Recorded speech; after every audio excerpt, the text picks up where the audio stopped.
Señor y Dios, te damos gracias una vez más porque por tu infinita misericordia y gracia has permitido que estemos aquí. Permites que todos estemos aquí reunidos con el propósito de alabar y bendecir tu nombre y de aprender cada día más de ti. Permite, oh Dios, que lo que hoy aprendamos, Padre bendito, sea utilizado para tu buena obra y que lo hagamos conforme a tu santa voluntad. Pedimos, oh Dios, que hables tú. Sabes y me conoces, no soy experto en esto, pero tú me has puesto. Te pido que seas tú el que hable a través mío, Señor, porque somos instrumento tuyo para que tú nos uses según sea tu voluntad. Te lo pido y te lo pedimos en el nombre de tu Hijo Jesucristo. Amén. Lucas capítulo 8, versos del 4 al 15. Vamos a hablar de la parábola del sembrador. Ya sabemos que muchos la hemos leído, muchos incluso hemos crecido escuchándola, pero la palabra del Señor es así de buena que nos permite que cada vez que la estudiemos, cada vez que la leamos, nos proporciona algo asombroso y maravilloso cada día. Vamos a leer. Juntándose una gran multitud, y los que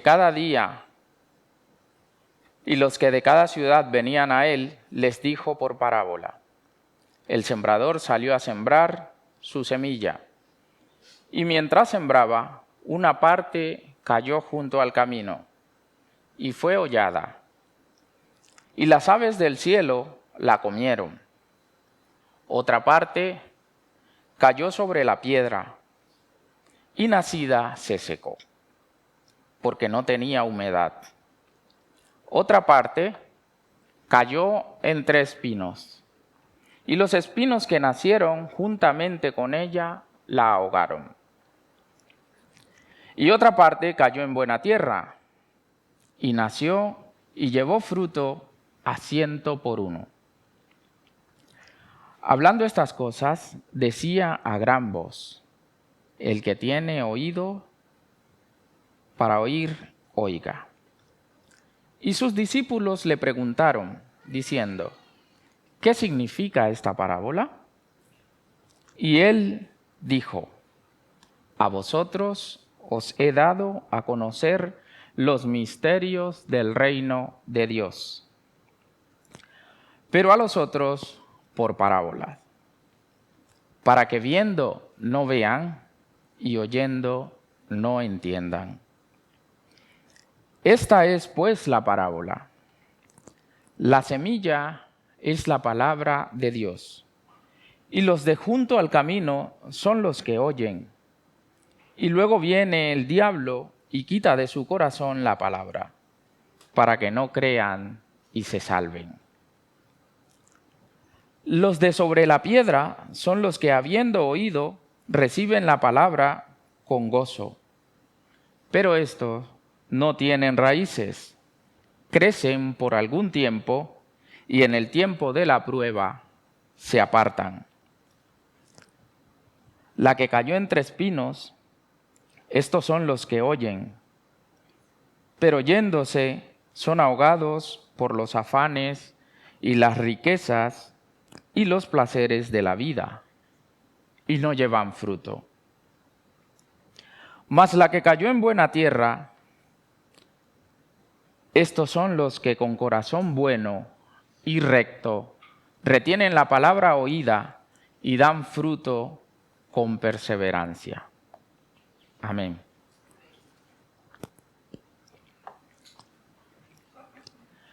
Como decía anteriormente,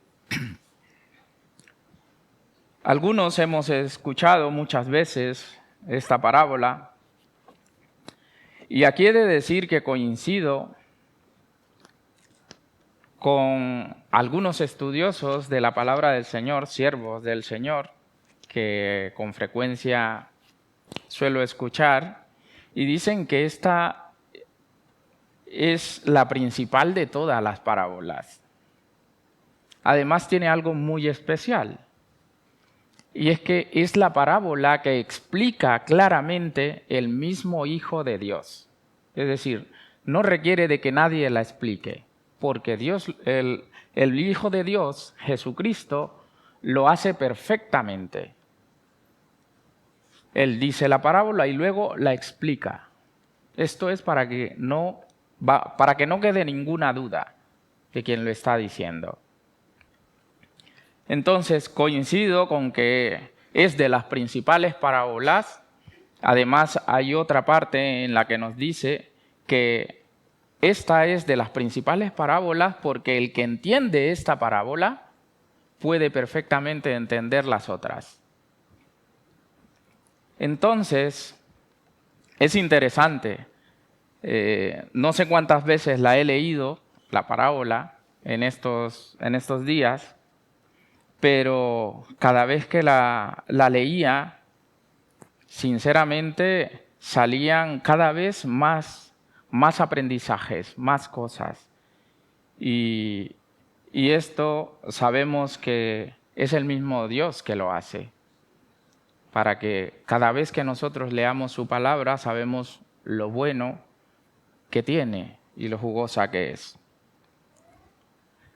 Pero voy a hacer primeramente un breve contexto histórico y social de aquella época.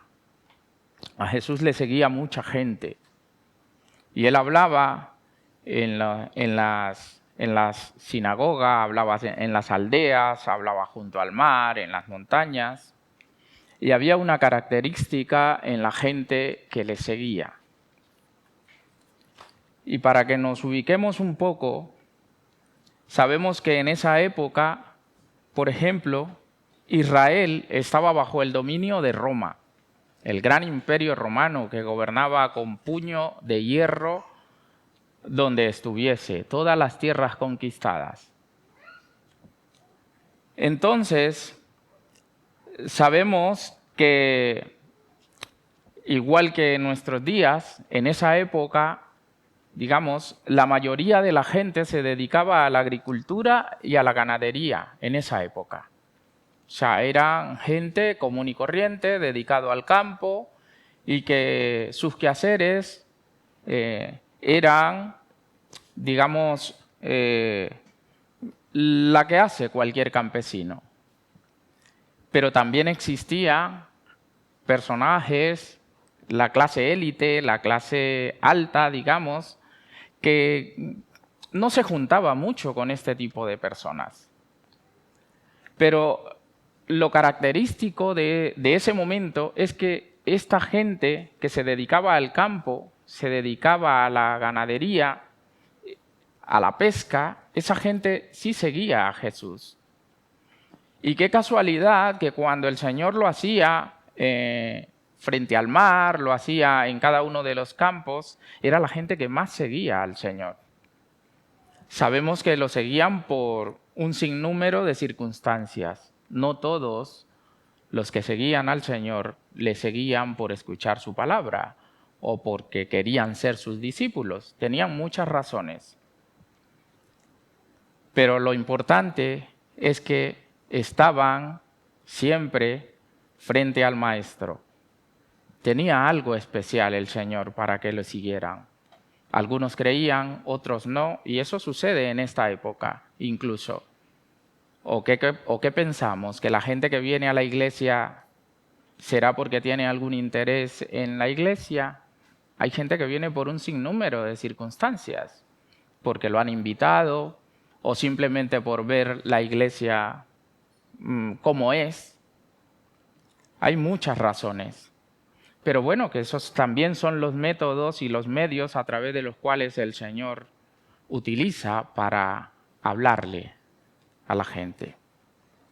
Entonces, pues era una gente en la que por sus diferentes oficios se dedicaba también y dejaba paso para escuchar al Señor. Y por eso el Señor hablaba en parábolas. En el caso de esta parábola, era muy relacionada con el trabajo que se hacía. ¿Por qué esta parábola? ¿Por qué lo hacía? Pues la parábola es un método, digamos, a través del cual se explica una verdad terrenal, una verdad espiritual, perdón, partiendo de un hecho que todo el mundo conoce. O sea, mucha gente sabía cómo se sembraba. Entonces Jesús utiliza la parábola del sembrador para explicar una verdad espiritual. Eso capta el interés de la gente. Y Jesús quería sembrar ese mensaje en cada uno de los corazones de quienes lo escuchaban. Por lo tanto, la parábola podemos decir que era una de las formas de comunicación eficaz. Y Jesús la utilizaba continuamente para enseñar. Pero también es preciso decir que la parábola no era un método de enseñanza exclusivo del Nuevo Testamento, porque en el Antiguo Testamento también se enseñaba por parábola. El Señor la utilizaba a través de cada uno de sus seguidores, de sus profetas, de la gente que el Señor utilizaba para llevar su mensaje al pueblo. Y eso lo podemos constatar en la Biblia, por ejemplo, en 2 de Samuel 12, del 1 al 6. No sé si todos recuerdan la historia de Natán y David, cuando Natán reprende a David por lo que sucedió con su siervo Urías y su esposa, que al principio David pensaba que la cosa no iba con él. Pero hay otras muchas, por ejemplo, la parábola de la viña en Isaías 5 del 1 al 7, también podemos encontrar. La parábola de Ezequiel, es decir, hay varias parábolas en el Antiguo Testamento y las utilizaba el mismísimo Dios para enviar mensajes a su pueblo. Entonces, no es algo nuevo. Lo que viene a hacer Jesús es seguir en obediencia eso que el Señor Dios Todopoderoso había puesto en marcha. Pero a la hora de definir, podemos decir que una parábola es comúnmente una narración ilustrativa, aunque muchos tienen definiciones. El diccionario, hay muchos estudiosos que tienen sus propias definiciones, pero nos vamos a quedar con una, y es que comúnmente es una narración ilustrativa, en el cual el autor describe un evento común en la vida para ilustrar una verdad espiritual. Por lo que podemos decir que la parábola es un relato terrenal que ilustra una verdad celestial. Es lo que estaba haciendo Jesús. Jesús estaba hablando, estaba ilustrando, estaba hablando de un relato terrenal para que perfectamente lo entendieran, pero lo que quería en el fondo era ilustrar una verdad celestial. Entonces, para que nos vayamos quedando con esos conceptos. Pero quiero decirles que ahora, por ejemplo, esta parábola que acabamos de leer tiene un sinnúmero de aprendizajes, de la que podemos deducir el siguiente. La acción de sembrar depende del conocimiento del sembrador, del tipo de semilla y del estado del suelo. Es importante conocer eso.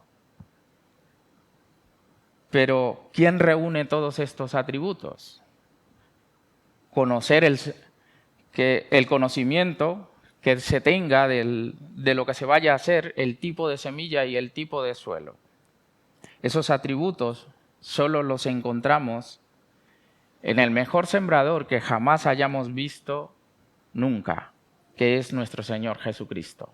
Ningún otro sembrador puede hacer eso. Si bien lo que nosotros podemos hacer es imitarle, pero llegar a ese nivel de conocimiento nunca, porque es el mejor sembrador.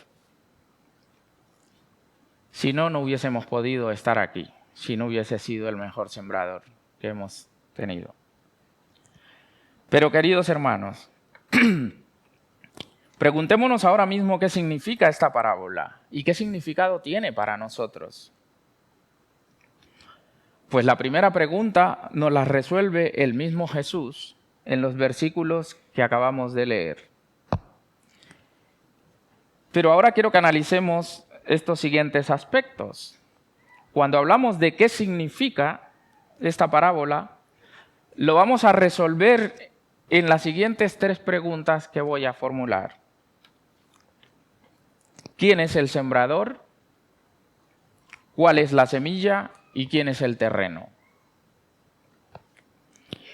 En cuanto a quién es el sembrador, lo que podemos decir es que, como ya lo he dicho, es el mejor sembrador del universo. Nuestro Señor Jesucristo, el mismo Hijo de Dios, el cual no solo planta la semilla en la tierra, sino que también da el crecimiento. Como lo dice, pero también es preciso decir que todo el que recibe y acepte a Cristo como su Salvador y crea, pasa a ser sembrador. No en el nivel del mejor sembrador, pero pasa a ser sembrador, porque eso es lo que Jesús quiere. Ese es el plan de Dios. Porque el seguidor de Cristo, nosotros, los seguidores de Cristo, debemos de servir en obediencia a nuestro Señor. Por lo tanto, sobre nuestros hombros recae la gran tarea de la que hablaba esta mañana Víctor, la tarea de la gran comisión, que la encontramos en el libro de Mateo 28, del 16 al 20. Y todos sabemos que debemos ponerla en práctica todos los días. La de ir y predicar el Evangelio, hacer discípulos. Esa es nuestra tarea. Y eso lo hace quien asume la tarea del más grande, esa que nos ha dado el Hijo de Dios. Sembrar la semilla a través de la predicación de su palabra. Esa es nuestra gran tarea que tenemos. Pero hermanos, también debo decir que no es una tarea fácil. Por lo tanto, no nos debemos afanar por el resultado de la siembra. Lo digo porque la misma palabra nos lo confirma. El apóstol Pablo nos dice en su carta de 1 Corintios 3:6, cuando estaba hablando y decía, yo planté, Apolo regó, pero el crecimiento lo da Dios. ¿Por qué nos vamos a afanar por el crecimiento? Y a veces nos pasa, ¿no? A veces le pasa a muchos predicadores. Yo es que lo he visto. Hay mucha gente que cuando sale a predicar, llega frustrado a casa. Porque dice, es que nadie ha rendido su vida al Señor. No he visto a nadie que ha levantado la mano y ha confesado sus pecados. Pero esa no es nuestra tarea. Nuestra tarea es llevar el Evangelio, llevar la semilla. Y de lo otro se encarga el Señor. Entonces no nos debemos afanar por el resultado. Entonces, si el crecimiento lo da Dios, yo solo debo cumplir con mi tarea, que no es otra que plantar la semilla sin ser selectivo, porque esto es lo otro que a veces nos pasa. Yo voy a predicar, pero es que aquí no voy a ir, o a este yo no le voy a hablar del Señor, o a este de acá, o en mi trabajo yo no lo voy a hacer, o a mi familia no, vamos, hay gente que como que tiene sus parámetros, ¿no?, para hacerlo. Pero si el Señor no fue selectivo, ¿por qué nosotros tenemos que serlo? El Señor no dijo, de los 4 terrenos que hemos hablado, el Señor no dijo, voy a ir solo a los que crecen en buena tierra. Él regó la semilla. ¿Por qué es importante esto? Porque el Señor no quiere que ninguno se quede sin escuchar su palabra. Porque luego nadie tendrá la excusa de decir, yo no escuché, a mí no se me predicó. Y entonces si nosotros somos su pueblo, lo que tenemos que hacer es seguir esparciendo la semilla a quien sea y donde sea. Y aquí no depende del estado de ánimo, que sí, que somos seres humanos, que a veces nos puede ciertas emociones. Pero tenemos que aprender del más grande. Es que Él también tenía emociones, el Señor Jesús. Pero Él también sabía que su referente y su cometido en esta tierra era obedecer al Padre, llevar las buenas nuevas. Entonces nosotros tenemos que seguir ese camino. ¿Vale? Así como lo deja expreso en Marcos 16 del 15 al 16. Id por todo el mundo y predicad el Evangelio a toda criatura. No dice a las que tú quieras, dice a todas. Entonces, esa es una de nuestras grandes tareas, si no la más importante.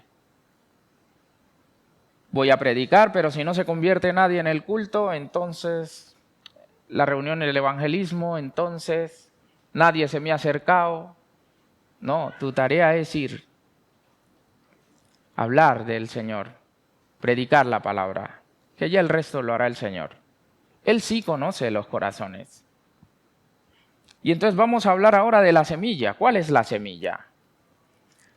En cuanto a la semilla, la respuesta la encontramos en Lucas 8:11. Lucas capítulo 8, verso 11.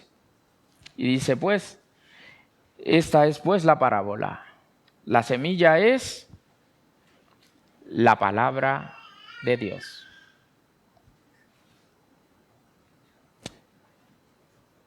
Encontramos también en la Escritura, en 2 de Timoteo 3:16, que toda Escritura es inspirada por Dios.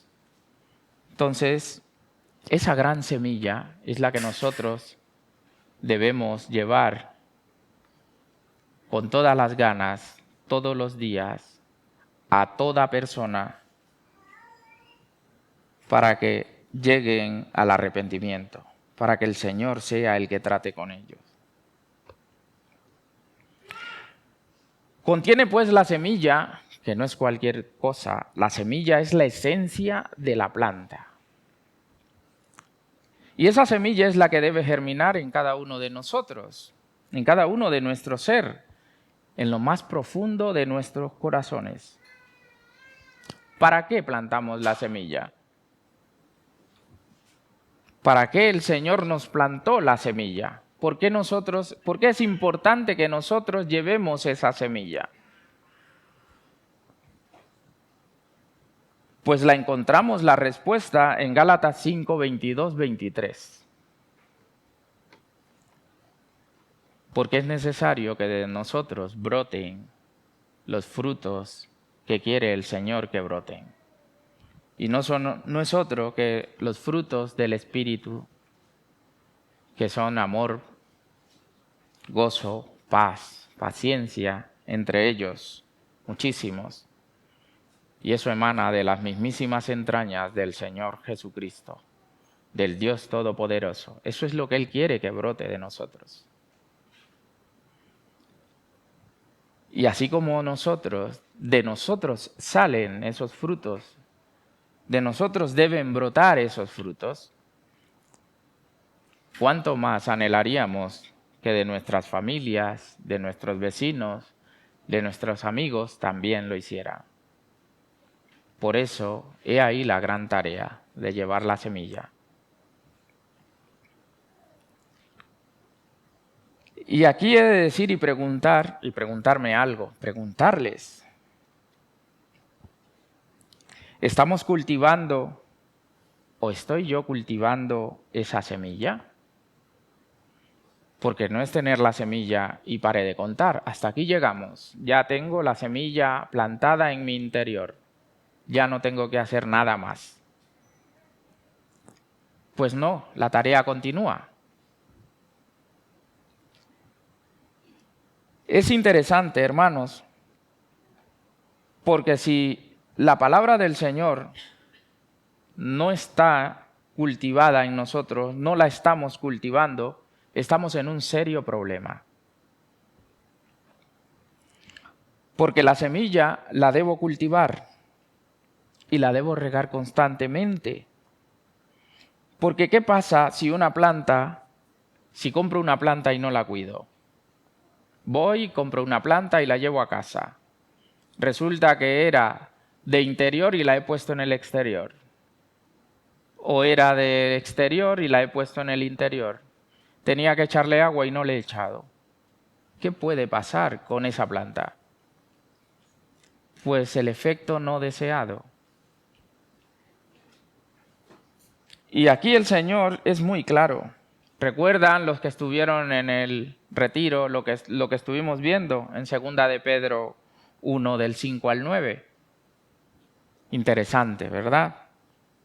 Y dice, vosotros también, poniendo toda diligencia, esto va para nosotros, toda diligencia, eso fue lo que vimos. El Señor ha plantado la semilla en nosotros, nosotros tenemos que poner toda diligencia para añadir a nuestra fe virtud. Esas son cosas que tenemos, esa es nuestra tarea. Por eso es importante cultivar la semilla para que esos frutos broten realmente. Y esos frutos brotan si cada día nos aferramos en conocer la palabra del Señor. Porque es ahí donde está la sabiduría. Si queremos conocer más al Señor, si queremos conocer más a Dios, tenemos que conocer su palabra, adentrarnos en ella.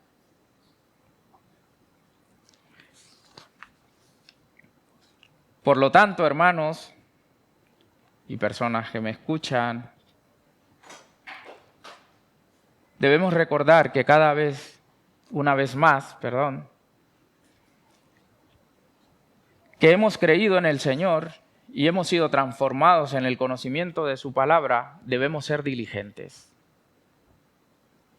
y estar prestos para ejercitar todos los dones que el Señor nos ha dado. Esa es una de las grandes responsabilidades también. En tercer lugar, quiero hablarles del terreno. Al hablar del terreno, nos podemos referir a cada persona, a cada uno de ustedes, a cada corazón, a cada ser humano. Aquí nos damos cuenta de que el Señor tampoco hace selección del terreno en este aspecto, porque Él fue regando la semilla. Y como decía, perfectamente pudo decir, divido el terreno en 4 partes, dejo las 3 y cojo una parte. Y echo toda la semilla en el 4.º terreno. Pero Él la echó en todos. Es sorprendente esto. Entonces Él tampoco hace selección del terreno, sino que planta la semilla. Es decir, todos y cada uno de nosotros que estamos aquí hemos tenido la oportunidad de escuchar el Evangelio. Pero de la misma manera, los que están fuera de este recinto, algunos han tenido la oportunidad de escuchar, otros no. Y de ahí la gran responsabilidad de que lo escuchen. Es por eso que la palabra nos describe estos 4 terrenos, la circunstancia. Pero luego nos preguntaremos, ¿por qué solo dio fruto una 4ª parte? ¿Por qué no todas? Pues hermanos, ese es el plan de Dios. ¿Todos podían crecer los 4 terrenos? Sí. Pero es el plan de Dios. Y contra el plan de Dios, ¿quién lucha? Nadie. Es una gran lección porque nos ayuda a abandonarnos en las manos de Dios y dejarlo que actúe. Porque tiene cosas sorprendentes para nosotros. Recuerden que cuando los discípulos preguntaron en el versículo 9 al 11 qué significaba la parábola, y el Señor les dijo: a vosotros es dado conocer los misterios del reino de Dios. ¿Por qué no a todos? Porque Él dijo, pero a los otros por parábola. ¿Para qué? Para que viendo no vean y oyendo no entiendan. Es decir, era el plan de Dios. Que estemos aquí es el plan de Dios. Entonces es importante tener en cuenta esto. Que somos, desde esta perspectiva, somos unos privilegiados. Pero no para que nos sentemos y esperemos como hemos acabado de decir. Es para que sigamos esparciendo la semilla, para que más obreros se sumen, indistintamente de donde sea y de quien sea. Es nuestra tarea.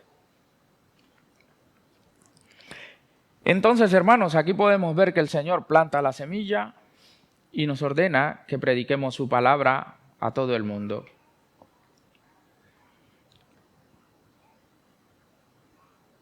Y anteriormente decía, ¿por qué algunos a veces intentan ser selectivos? Pero es que ser selectivo incluso a la hora de predicar la palabra del Señor es ir en contra de la voluntad del Señor. Porque Él lo que quiere es que todo el mundo conozca su palabra. Entonces nosotros tenemos que ser, en ese sentido, obedientes a sus mandatos. Nosotros no conocemos el corazón de ninguno de los que no conocen la palabra del Señor. Incluso, como es tan engañoso el corazón, quizás podemos decir que ninguno de nosotros conoce nuestro corazón. Pero ¿saben quién conoce los corazones? Dios. Él sí los conoce. Por eso es muy importante no escoger en dónde voy a predicar. Porque incluso yo recuerdo que en mi tierra había un señor, era un asesino a sueldo, que tenía azotada a la gente, como decimos en Colombia. Él vivía de lo que cobraba matando personas. Tenía atemorizada a la ciudad. ¿Y saben qué pasó un día? El Señor lo llamó. Y ese asesino a sueldo pasó a ser un gran predicador. No se imaginan la alegría que sintió la gente. E incluso al principio le temían porque no creían que se hubiese convertido. Pero él salía a dar su testimonio. Y ese señor, hasta que yo lo conocí, andaba predicando las buenas nuevas de salvación. Quizás mucha gente de los que lo conocieron diría, ese no se salva. Como algunos a veces dicen, ese está más perdido que vamos. Pero ¿conocemos nosotros el corazón del hombre? No. El que lo conoce es Dios. Incluso, ¿qué creen que éramos nosotros? Si estamos aquí no es porque éramos buenos, ¿no? Porque ¿a quién escogió Dios para predicar su palabra? Para llevar su palabra. Si nos escogió, no es porque éramos buenos. Lo que sí sabemos a la hora de estar aquí es de lo que es capaz Dios de hacer con los corazones de cada uno de ustedes y con el mío. Porque ¿qué sería de mí? ¿Qué sería de nosotros si el Señor no nos hubiera alcanzado? Si el Señor no hubiese plantado su semilla en nosotros. Hoy no estaríamos contando el cuento. Pero Dios es grande y maravilloso. Y aquí estamos, para su gloria y para su honra. Algunos dirán, no, es que yo no era tan malo. Yo es que no era tan malo como tú o como el otro. ¿Saben qué dice Santiago capítulo 4, versículo 4? ¿No sabéis que la amistad del mundo es enemistad contra Dios? Cuando el Señor no nos había rescatado, ¿qué éramos para el Señor? Sus enemigos. O Romanos 5:10. Si leemos Romanos 5:10 dice, porque si siendo enemigos fuimos reconciliados con Dios, si siendo enemigos, y siendo enemigos de Dios no hacíamos nada para subsanar ese error. Tuvo que el mismo Dios mandar a su Hijo Jesucristo para que nos reconciliara a través de su vida, entregando su vida por nosotros. Es decir, no éramos tan buenos como pensamos. Éramos lo que éramos. Y por eso, a día de hoy, cada vez que nos levantemos de la cama, cada vez que salgamos a la calle, tenemos que dar gracias a Dios por habernos rescatado, por haber plantado su semilla en nosotros. Es por ello, hermanos, que debemos dejar que Dios actúe, porque siempre nos sorprende. Pero ¿cuándo debemos ir a plantar la semilla? ¿Cuándo hay que hacerlo? ¿Recuerdan una cosa? Timoteo recibió esa enseñanza a través de Pablo. ¿Y qué le dice Pablo? En 2 de Timoteo 4, del 1 al 5. No le dice, Timoteo, ve a predicar cuando tú te levantes de buen genio. Mira, cuando no tengas pereza, vas. No. Le dice, te encarezco delante de Dios y del Señor Jesucristo, que nos juzgará. Y dice el 2, que prediques la palabra, que instes a tiempo y fuera de tiempo. Vaya responsabilidad. Esto no es cuando estoy bien o cuando estoy de buen genio. Esto es en cualquier momento. Entonces, para que no nos olvidemos que este mandato del Señor hay que hacerlo, querramos o no. Es así de sencillo. Entonces, queridos hermanos, lo que nos enseña la palabra del Señor ahora mismo es que independientemente del terreno, debemos salir a regar la semilla, la palabra del Señor. Entonces, ¿qué significa para nosotros después de todo esto? Significa que entre tantos terrenos hemos sido llamados a formar parte de esa gran multitud que debe seguir esparciendo la semilla. Qué tarea más bonita, ¿eh?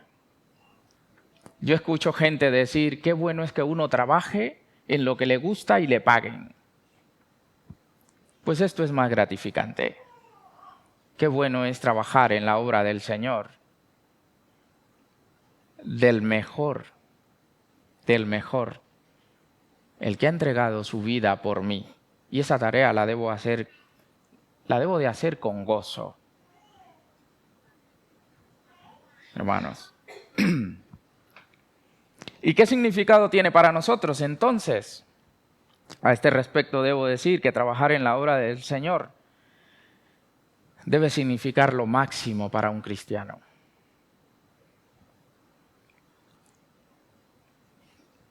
Para un pecador arrepentido, trabajar en la obra del Señor es como llegar a la cúspide. Nosotros tenemos que sentirnos así predicando, esparciendo el Evangelio del Señor. Estamos haciendo una tarea tan gratificante, tan buena,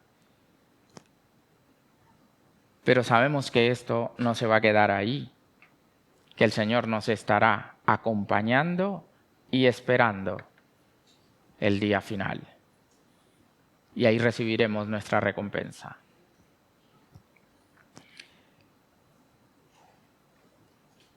Entonces, hermanos, es tan gratificante esta tarea como que algún día anhelamos, y anhelo grandemente en particular, decir algún día, como dice el apóstol Pablo en la carta a los Gálatas 2:20,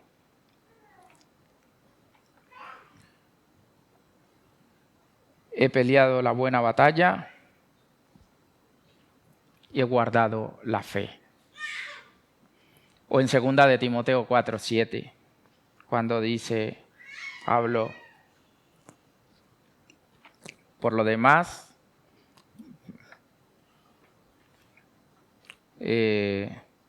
bueno, 2 de Timoteo 4:7 y 8, para que lo tengamos en mente y lo podamos leer en casa.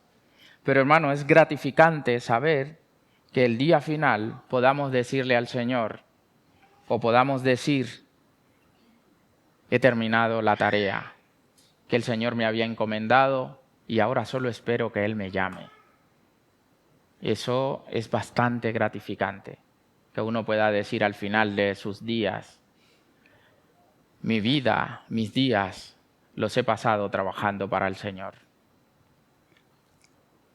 ¿Cómo podemos aplicar entonces en nuestra vida esta parábola? Pues hay muchísimas maneras, hermanos.